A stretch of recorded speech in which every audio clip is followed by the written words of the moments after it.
Varicose వ్యాధితో బాధపడుతున్నారంట. తక్కువ ఖర్చుతో ట్రీట్మెంట్ కావాలి అనుకుంటే ఎవిస్ హాస్పిటల్ని సంప్రదించండి.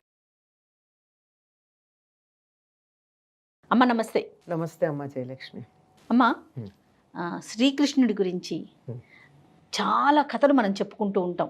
ఆయన గొప్పతనం గురించి, సృష్టికర్త కదమ్మా ఆయన. అయితే ఆయన ఎలా చనిపోయారు, దీనికి సంబంధించి అసలు ఇన్ఫర్మేషన్ ఏదన్నా ఉందా మనకి? ఎలా జరిగిందమ్మా? అవతార పురుషులందరి గురించినటువంటి వివరాలు, వాళ్ళ అవతారం ఎలా ధరించారో, అలాగే అవతార పరిసమాప్తి ఎలా అయిందో కూడా మనకి తప్పనిసరిగా ఉంది. పరిసమాప్తి గురించి ఉంది వివరణ. భాగవతంలోనూ ఉంది, హరివంశంలోనూ ఉంది, అన్నింటిలోనూ ఉంది. తాను శరీరం వదిలేయాల్సిన సమయం వచ్చింది. ఎందుకంటే అవతారం అయిపోయిందంతా. ఉద్ధవుడికి వాళ్ళకి చెప్పేశాడు, ఇంకా కాలం అయిపోయింది, నాకు ఇంకా అవతార పరిసమాప్తి జరుగుతుందని వాళ్ళకి బోధ కూడా చేస్తాడు. మీకు ఉద్ధవుడికి బోధ చేసినటువంటి ఉద్ధవ గీత అని చెప్పి మనకి భాగవతంలో ఏకాదశి స్కంధం ఉంటుంది. నిన్ను వెళ్ళిపోతే ఎట్లా, మాకు నువ్వు శరీరం వదిలిపెడితే మేమంతా ఏమైపోవాలని అంటాడు. అసలు శరీరం వదిలిపెట్టడం ఏమిటి, మీరంతా ఏమైపోతారు ఏమనుకున్నా తత్వబోధ చేస్తాడు. ఆ తత్వబోధ తర్వాత ఉద్ధవుడు బాగానే ఉంటాడు. ఇది అయినప్పుడు తర్వాత తానుండగానే యాదవులందరూ నశిస్తారు. యదువంశం మొత్తం నశించిపోతుంది కదా. అవునమ్మా, యదువంశం అంతా నశిస్తుంది. ఒక బలరాముడు ఉంటాడు అనుకుంటా. ఎలా వాళ్ళల్లో వాళ్ళు ఆ ప్రభాస తీర్థానికి వెళ్ళి సరదాగా సెలవు రోజున ఆనందంగా గడుపుతారు కదా. మనం ఈ రోజుల్లో పిక్నిక్లు అంటూ ఉంటాం. అట్లా వెళ్ళారు, వెళ్ళి మాట్లాడుకుంటున్నారు, భోజనాలు చేశారు, ఆనందంగా ఉన్నారు. ఆనందంగా ఉంటూ పరిహాసాలు అడుగున్నారు. ఆ పరిహాసాలు ఏమైనాయి, తలుపు చెక్కతో తమలపాకుతో తానొకటంటే తలుపు చెక్కతో తానొకనట అన్న స్థాయికి వెళ్ళాయి అని మాటలు తూటాలయ్యి అక్కడున్న రెల్లు పుల్లలు పెట్టి ఒకళ్ళనొకడు కొట్టుకున్నారు. రెల్లు పుల్లలతో చచ్చిపోయారు వాళ్ళు. యదువంశస్థులమ్మా. అంత 1000 ఏనుగుల బలాలు, 100 ఏనుగుల బలాలు ఉన్నటువంటి వాళ్ళు, అట్లాంటి వాళ్ళు అలా చనిపోవడానికి కారణం ఏమిటి అంటే దానికి ఒక కథ చెప్తారు. ఈ సాంబుడు అనేటటువంటి వాడు కృష్ణుడు కుమారులలో ఒకడు. వీళ్ళు ఒకసారి దుర్వాసో మహర్షి అక్కడికి వస్తూ ఉంటే వాళ్ళని పరీక్ష చేయాలని చెప్పి ఈ సాంబుడికి ఆడవేషం వేసి ఇలా పొట్టెత్తుగా పెట్టి ఆయన దగ్గరికి వెళ్ళి, అయ్యా ఈమెకి ఏ బిడ్డ పుడుతుందో చెప్పండి అని అడిగారు. ఋషులతో పరిహాసాల, అదే కదా, మీ వంశాన్ని నాశనం చేసే ముసలం పుడుతుంది అన్నాడు ఆయన. ముసలం అంటే రోకలి. ఓ ఇనప రోకలి పుట్టింది అక్కడ. వెళ్ళిపోయి కృష్ణుడి దగ్గర చెప్పారు.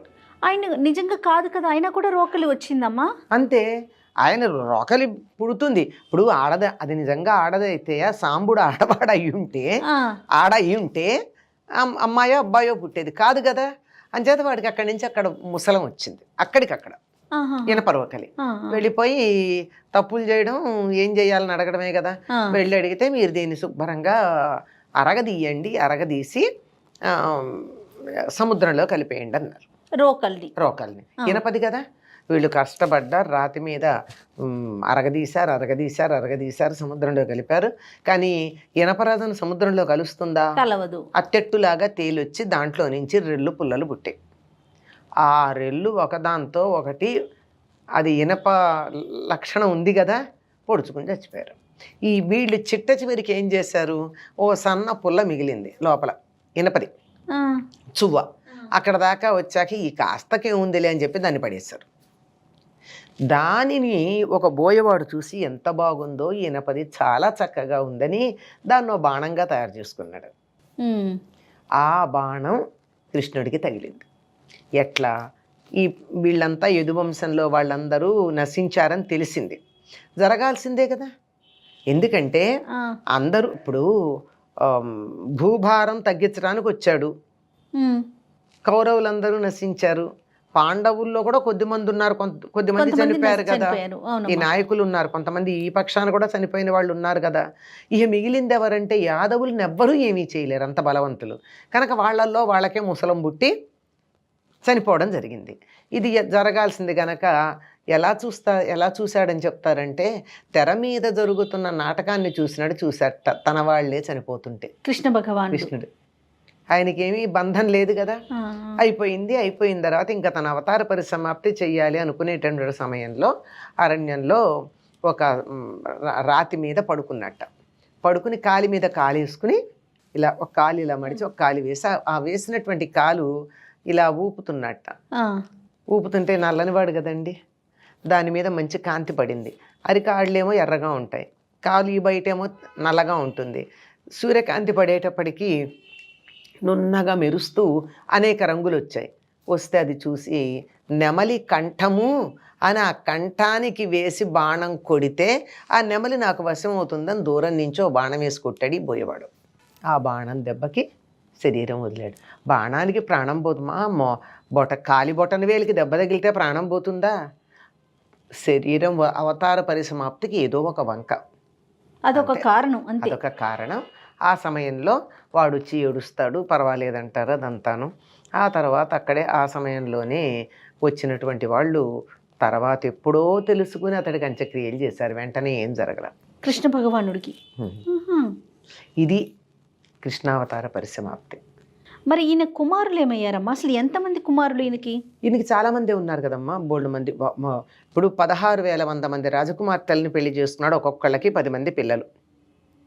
వీళ్ళందరి కోసం పెట్టిన ఉపాధ్యాయుల సంఖ్యే ఉంది బోలుడు, వీళ్ళకి చదువులు చెప్పించడానికి. దీనికి తోడు అష్టమహిషులకి పిల్లలు ఉన్నారు. వాళ్ళల్లో అనిరుద్ధుడు అనేటటువంటి వాడు ఉన్నాడు కదా, ప్రద్యుమ్నుడు, అనిరుద్ధుడు. ఈ అనిరుద్ధుడి వంశం మిగిలి ఉంది తర్వాత చాలా కాలం. వాళ్ళ తాలూకు వంశం వాళ్ళు అని చెప్పి చంద్రవంశం వాళ్ళు అని ఆ వంశం యొక్క కొనసాగింపు గురించి మనకి కొన్ని శాసనాల్లో కనపడుతూ ఉంటుంది. అంతవరకే మనకి చరిత్ర చెప్తుంది. ఇద్దరు అంతే.